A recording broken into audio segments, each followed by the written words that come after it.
ఈ పాత జీవితాన్నంతా సమాధి చేసేసి, ఈ పాపానంతటిని సమాధి చేసి, పాపపు కార్యములన్నీ విడిచిపెట్టి రెండవసారి మార్పు చెంది మారు మనసు పొంది నీటి బాప్తిస్మం ద్వారా రెండవసారి జన్మించాలి.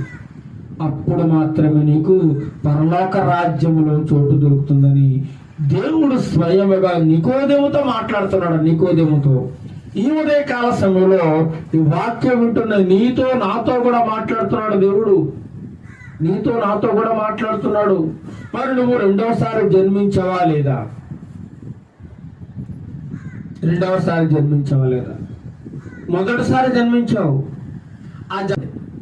మీరు కొత్తగా జన్మింపవాలని నీతో చెప్పినందుకు ఆశ్చర్యపడవద్దు. నికోదేము ఆశ్చర్యపడుతున్నాడు.